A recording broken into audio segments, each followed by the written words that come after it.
Bezat Hashem, B'shut Marodatra, Gabayim. We're back at the mood of the Mitzvoth. So today is the 28th of the month of Shvat, Wednesday, the 4th day of the week of Parashat Terumah. So the Mitzvah that we're going to be discussing today, which is very, very unfortunately, I don't know what many people find heterim, and I don't know what purpose for it. Just be a little bit hakdama. The Zohar says, and it's not the Zohar saying it's tam, and by the way, the hashchatat of pe'ah and hashchatat of zakan, the destruction. Today, obviously, we understand that we're living amongst people, and business is a primary reason. Number one reason people touch their beards is because of the business. Rahman al-Islam. The second primary reason is because we have Baruch Hashem Le'anara married to a woman that for some reason the other, they have this idea to be busy that their husband should be beautiful, which doesn't make sense at all. It's not like Arizal said, it's not that they want to fight with their husbands for beauty. It's a special thing in the last generation before Mashiach. The Arizal says those are the women, by the way, are from door of the what's his name, Egel. Dora Egel, the woman did not protest against their husband. So Arizal says you should know the last quarter of a millennium, the last quarter of the 250 years remaining up to 6,000 years, where a woman will go really, really all out on men and make men suffer for that sin that we did during the Egel that they took quietly. So one of the primary reasons today, women torture their men with this, and it's unexplainable. Right now, we're working, as I told you before, we're working on a sefer with how to bring back the parnasah, wealth, how to become the normal, live a life of sustenance. And one of the things we bring down over there, the Shtoshes Remidot of the Zakan, the 13 attributes that the Zohar talks about, that the Zakan is actually, the beard has influence in this world. One of the most primary influences is that, unfortunately, when we do sins, we create malachei habalah.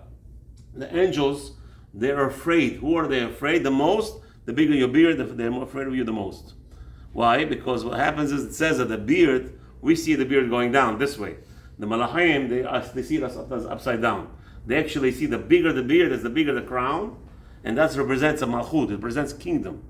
If you have a keen eye, you take a look at a person, even a goy, wearing a big beard, everybody's like that right away, right?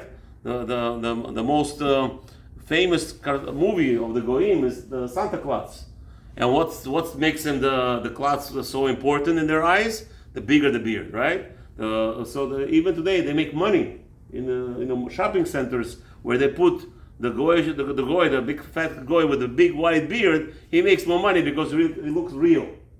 And that's the reality. It's all have to do with the parnasah. And one of the biggest elements is the parnasah, the beard. I'm talking to you, Baruch Hashem. My wife drives me crazy. Just to let you know. Trim it. I want to go. If you see me with the beard, you get scared. So she's like, Habibi, I don't want to see that beard. All right, nobody got to do. Mitzvah number 251. Lo takifu pe'ar roshechem. What? Nowadays, a lot of people go Okay. I have a little short time. I know. Just a second. Let me just finish this up. Just give it akdamat. Lo takifu pe'ah. What's a pe'ah? Pe'ah is from the ear all the way to the forehead, right? Where the hair join from the hair of the corner with the forehead, and it starts to split here. Obviously, we're not looking from the bald guy. Talking about take a young fellow, and that's where the piyah starts. From there till the back of the beard, close to half of the back of the ear. So Chacham says over here, taking that off actually brings down, according to Rambam, this area has to have at least 40 hairs, 40 tangible hairs that you could hold. Now here, what's the connection to the next mitzvah 252? You have 5 corners in the beard. And says the Chacham, if you were given a warning, you went to a barber, by the way, you went to a barber and you told the barber, who gets the sin? So he tells us, the ones who's mashchit, the ones who is cutting gets the sin.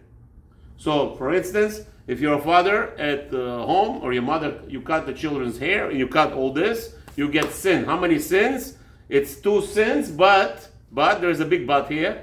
For the hair on the head, there's 2 malkuyot, 2 times 39 for each side.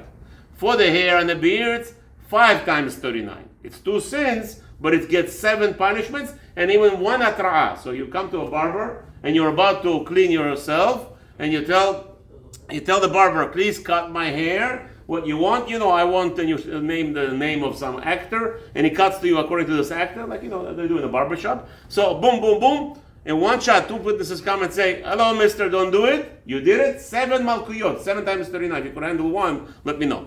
Okay. Anyway, 7 times 39 we're talking about here. Today we don't have malkut, but Hashem has his ways to getting things around. Rahman al-Islam.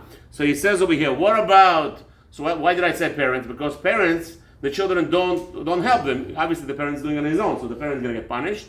What about me paying the barber? He says over here, lo mesaeyo. The one who is being cut does not get punished as long as he didn't help. So the children obviously didn't help the parents. The shaila is, if me paying the barber, it's called siyua. Maybe.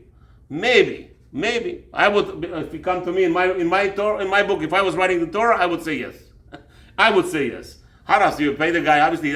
But lechoira, because I could argue the fact that you're paying him money, you're not doing anything. He's doing the act. He should get the lashes, not you. So all you barbers, beware. What are you saying? But it's not more. It's more than shaliach. You're paying him to do an act. So is that see you or not? Lechoira, I could argue. I could take your argument also. I said that's why I said in my Torah I would punish him. Baruch Hashem. Baruch Hashem, we don't live on my Torah. If he did a mistake and now we need to pay. Oh, one second.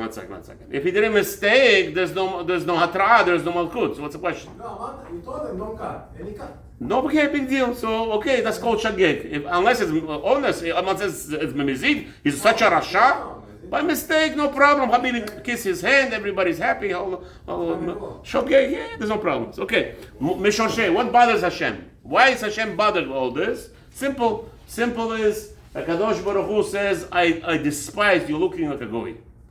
This is the way the goy looks like. We are to differentiate ourselves. We are to make ourselves different looking. And yes, sometimes the beard will look like this and like that. This is Torah Hashem. This is how Hashem wants your beard to look like. It's not your choice. It's not the woman's choice. It's not the man's choice. It's Hashem who decreed that every man has to have a beard. And by the way, some people love this man. The first man who actually introduced it, and it says over here, Ke'en Avodah Zarah. It's shayach to Avodah Zarah. That's why we are to refrain from touching our beards. And he said, who was the first person who introduced cutting beards to the world? The whole world, by the way, before him, no one man in the world cut his beard. Except for Avodah Zarah people. But that was the prestige of Avodah Zarah. They used to cut their hair just to be different from the whole world. Everybody in the world had a beard like this. Everybody, Goy, Jew, didn't matter what. Who was the first person? People love him. I don't know. They named his children after him. Alexander I call him because of that. Alexander Macedon was the first man who introduced cutting beard to the world. Primarily, why? Because he was a nervous wreck, and the nervous wrecks can't grow beard. Rahman al-Islam. Hashem Yishmor al-Oleno, and give us bracha.